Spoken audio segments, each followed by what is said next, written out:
अब यहाँ अनिरुद्ध परेशान होके बोलता है अर्शी से, ठीक है तुमको जैसा ठीक लगे तुम वैसा करो, मैं फ्रेश हो लेता हूँ उसके बाद मैं सो जाऊँगा क्योंकि मुझे नींद आ रही है। अर्शी यहाँ पे बोलती है अपने आप से, मैं तो बस तुम्हें डरा रही थी हनी। हाँ यह सच है कि मैंने यह घर छोड़ने का डिसाइड किया, लेकिन मेरी मॉम कह रही हैं कि तुम्हें कस के पकड़ के रखूं, कोई भी सवाल ना करने की सलाह दी है। मुझे यह भी कहा है कि मैं यहाँ से कहीं ना जाऊँ, इस घर को छोड़ के कहीं ना जाऊँ, तुम्हारे साथ ही रहने को कहा है। मॉम मैं पता नहीं उन्होंने ऐसा क्यों कहा, लेकिन उनकी समझदारी का जवाब नहीं। वह जो बोलती हैं मेरे भले के लिए ही बोलती हैं, काम की बात करती हैं, जो मॉम कहेंगी मैं वही करूँगी।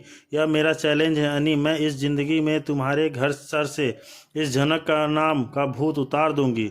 जीते जी तो मेरी दुश्मन थी ही, वह अब मरने के बाद भी मेरी दुश्मन बनी रहेगी और मैं उससे हारूंगी नहीं। यही कहीं नहीं हो सकता है कि नेवर। और अब अर्शी की मन की असलियत भी सामने आ ही गई। आखिर प्यार और रिश्ता जब अर्शी के लिए भी एक दिखावा बन गया है, एक नाटक बस अपनी मन की करने के लिए, तो अब अनी तो फंस ही सकता है इस जाल में। तो अब उसे अपनी मॉम की सलाह भी तो लेनी होगी। और वहीं सृष्टि, मॉम आ गई तुम, क्या हुआ? मॉम को इतनी बेचैन देखकर अर्शी मॉम से पूछती है, आखिर क्या हुआ मैम? आप मॉम आप इतनी बेचैन क्यों लग रही हैं?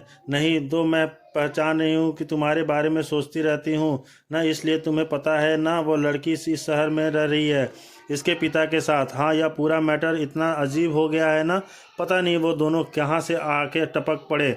वो पहले तो उनसे झनक से मुकाबला करना पड़ा रहा था, अब वो लड़की सामने आकर खड़ी हो गई। मुझे तो कुछ समझ में ही नहीं आ रहा आखिर ऐसा क्यों हो रहा है। तुम्हें यह भी पता है ना इस शहर में एकेडमी में रजिस्टर कराने का कल लास्ट डेट है, याद है ना तुम्हें? हाँ मॉम पता है, लेकिन मैं मेंटली इतनी अपसेट हूँ कि क्या बात कर रही हैं। सो अर्शी जो करना है वो तो करना ही है। तुम्हें क्या पता उस लड़की ने ही भी रजिस्टर किया हो, तो मैं क्या उस लड़की को अवार्ड देने जाऊंगी? और एकेडमी की मेंबर हूँ, मैं जजेस के पैनल पे हूँ। हाँ बाकी के जजेस मेरी बात सुनेंगे, लेकिन मुझे स्टेज पर जाकर उस लड़की को अवार्ड तो देना ही है ना। मैं नहीं चाहती कि मैं उसको जाके स्टेज पर अवार्ड दूँ।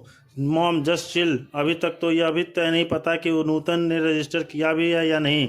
आपको कैसे पता? उसने किया होगा, मैंने खबर निकाली है अर्शी, और अब तो हाल सृष्टि का हो रखा है। वह देखकर अर्शी भी चौंक गई है।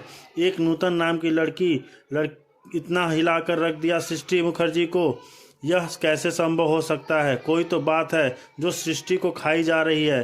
क्या रही हो? तुम्हें लिए खबर निकाली है तुम्हारी भलाई के लिए, कोई भी आकर तुम्हारी ज़िंदगी बर्बाद करके चला जाए और मैं यह सिर्फ देखती रहूं? ऐसा नहीं हो सकता है। हाँ अनिरुद्ध ने तो तुम्हारी ज़िंदगी खराब कर ही दी है, तो तुम्हारी ज़िंदगी के बारे में मैं तुम्हें सोचना पड़ेगा। तुम तो खुद से के लिए कुछ भी सोचती नहीं हो, इसलिए मैं तुम्हें इंटेंशनली बिल्कुल नहीं लेनी, तो मुझे ही सोचना पड़ता है। हाँ अनिरुद्ध के साथ कैसे रहना है, लोगों के साथ कैसे रहना है, डांस के फील्ड में तुम्हें खुद को एस्टेब्लिश करना है, मुझे ही सोचना पड़ेगा ना। तुम्हारी लाइफ की छोटी छोटी चीज़ें मुझे तुझे समझानी पड़ती है, तुम मत समझाओ ना। किसने बोला है आपको समझाने को? वैसे भी मुझे अब ये सब अच्छा नहीं लग रहा है। मैं नहीं चाहती कि कोई भी मेरे बारे में कुछ भी सोचे। नॉनसेंस बातें बंद करो, नेगेटिविटी बोलना बंद करो अर्शी। और अब सृष्टि की बेचैनी की कारण कुछ कुछ समझ तो रही है अर्शी। क्या असुरक्षित होना हर तरह से कितना ज़रूरी हो गया है अचानक सृष्टि के लिए। वही अब तुम्हें पता नहीं है कितनी मेहनत से मैंने तुम्हें डांस सिखाया है, तो ऐसी बातें क्यों करती हो तुम्हें अच्छा लगता है? मॉम आप जस्ट मुझ पर चिल्ला क्यों रही हैं? पहले ही बहुत अपसेट हूँ। उस नूतन से मिलने गया था मैं, आपको कैसे पता? मैंने कहा ना सारी खबर रखती हूँ मैं, और वह खबर तो रखती हूँ जिसके पीछे मेरा स्वार्थ है, और मेरा स्वार्थ है मतलब तुम्हारी ही स्वार्थ है। कुत्ते की तरह दुम हिलाते हुए गया है वह उसके पीछे, मैं क्या जानती नहीं?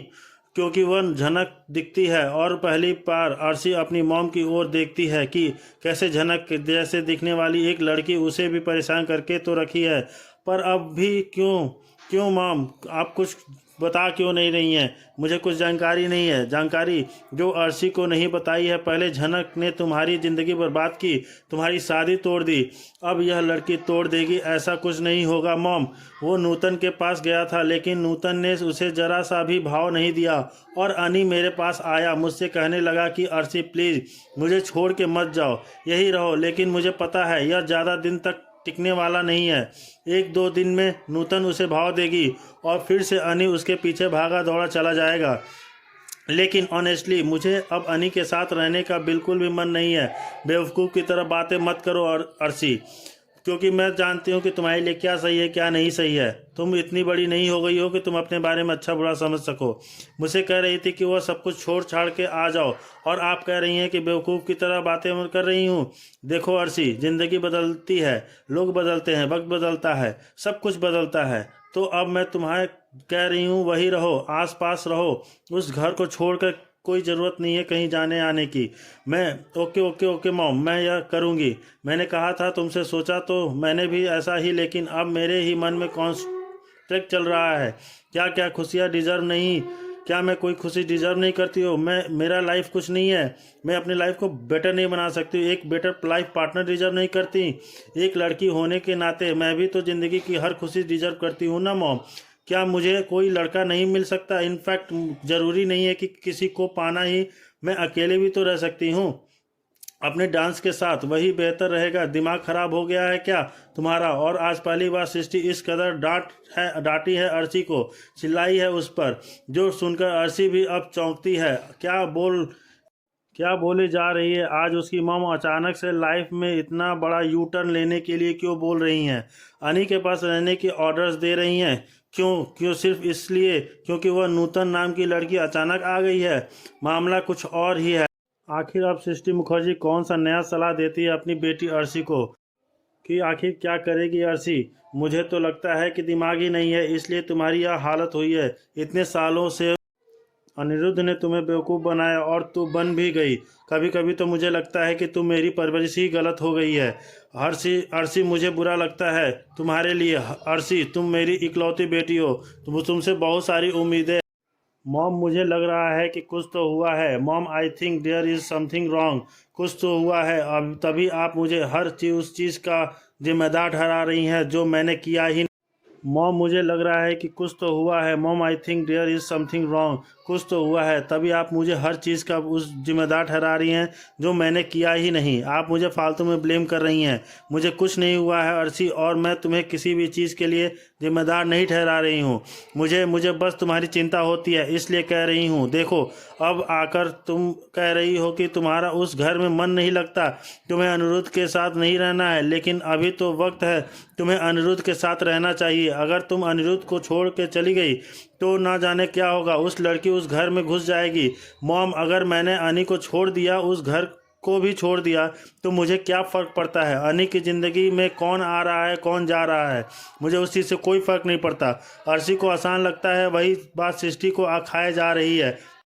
अब अर्शी को अनिरुद्ध को छोड़ना होगा, बस तुम कभी नहीं समझोगी। अर्शी मुझे मारने के लिए बृजभूषण पूरी तैयारी के साथ आया है। बहुत गुस्सा भरा है उसके अंदर, दिल जितने सालों की बेइज्जती भरा है। अब वो अपनी बेटी के जरिए उस सारी जिल्लत का बदला लेगा मुझसे। सारी इन्फॉर्मेशन इकट्ठी कर ली है मैंने। बृजभूषण के लिए शादी नहीं की थी, और यह भी सच है कि झनक जिंदा है, वह मरी नहीं है। भेष बदलकर उस आश्रम में रह रही है। अगर लोगों को यह बात पता चला जाएगा कि तेरे सामने सिर्फ एक ही रास्ता बचेगा, मौत। तुझे किसी भी तरह से साबित करना होगा कि झनक मर चुकी है और नूतन भी बृजभूषण की बेटी